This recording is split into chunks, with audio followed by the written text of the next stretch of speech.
I'm Brenda Kelly and I'm a technical analyst with IG.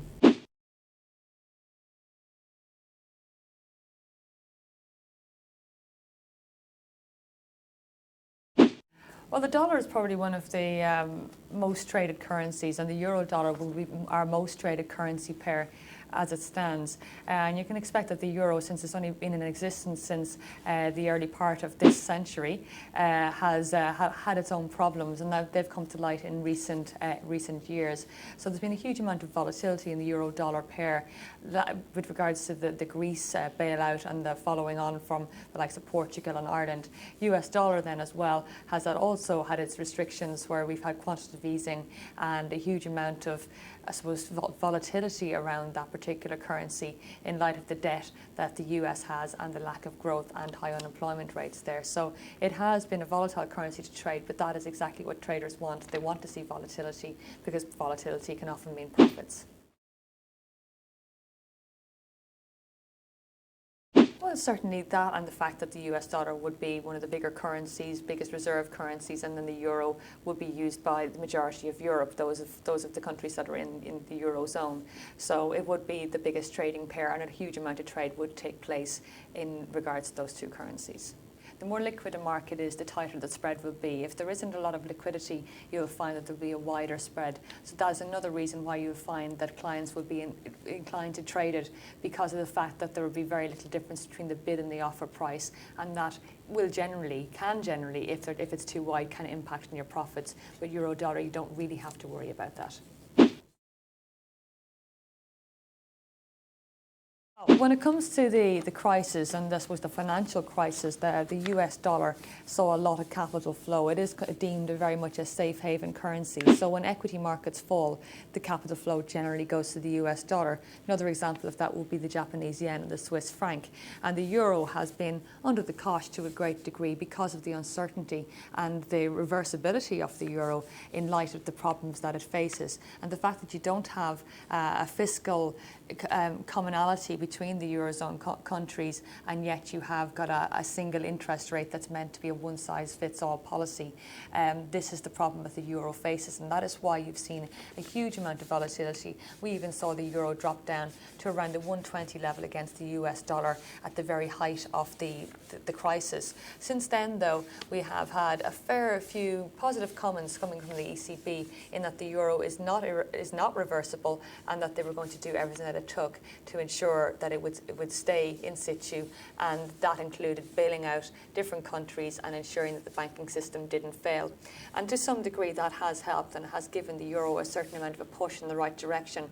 But a lot of the euro strength has been down to, I suppose, it's a function of the US dollar weakness. When you have a huge amount of quantitative easing to the tune of $85 billion every single month taking place by the Federal Reserve in New York, then you are going to see a weaker US dollar.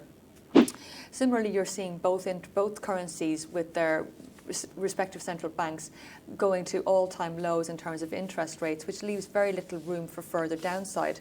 Now, the euro may have a little bit of room for another interest rate cut, particularly in light of the inflation numbers that we've seen recently. The ECB has a mandate to have inflation at around 2%, and we're seeing numbers coming in which are lower than that.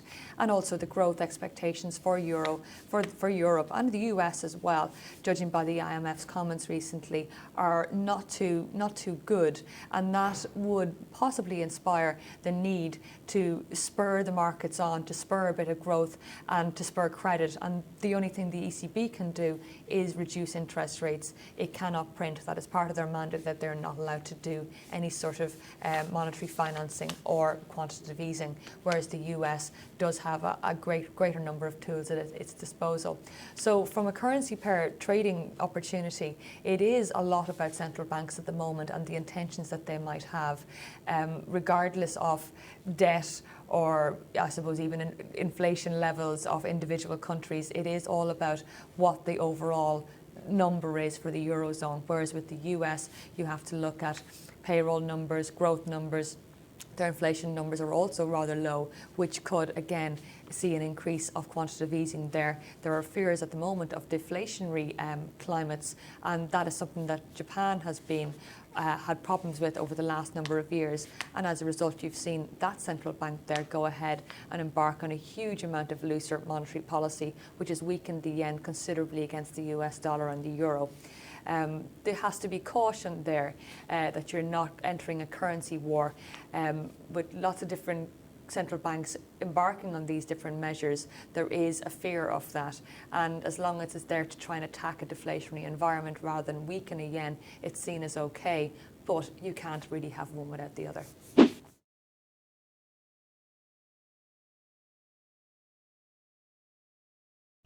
I think the key macro data that comes out would be to do with retail sales, inflation numbers, and employment numbers as well. Those are generally the key areas to watch when it comes to trading euro dollar.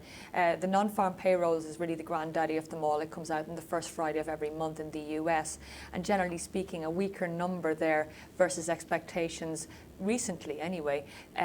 Seems to weaken the US dollar because it implies that there will be further quantitative easing or that it will continue. When it comes to the euro, it is a little bit more difficult to ascertain because of the fact that there are so many different countries involved. You've got the peripheries and you've got the core, and Germany is definitely feeling the benefit of the euro in the fact that it has a weaker currency as a result of being part of the eurozone. But if it were not, it would probably be looking at a much stronger currency. Its employment numbers would not be as weak as, say, Spain or Portugal or Greece or Ireland, and this is because they have a huge manufacturing industry as well. So there are several things to watch for, but those key macro data, and of course the ECB press meeting that goes on the first Thursday of every month. Generally speaking, we look to see whether there will be a rate cut, and if there isn't, we look to see the language that the president would use to give us any clues of any further interest rate cuts or hikes in the future.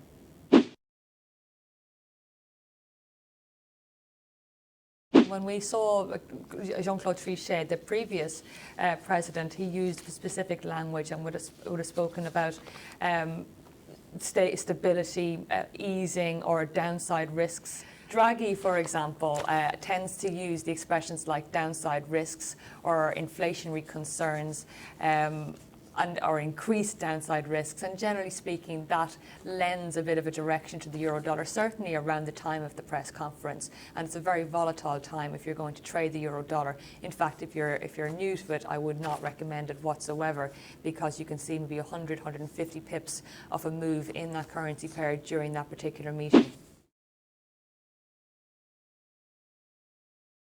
Yeah, it's not necessarily the best way to trade, but certainly people will attempt it, and they will attempt to, I suppose, anticipate what Draghi might be about to say and what the actual effect will be and the direction it will be on the euro versus whatever currency they're trading.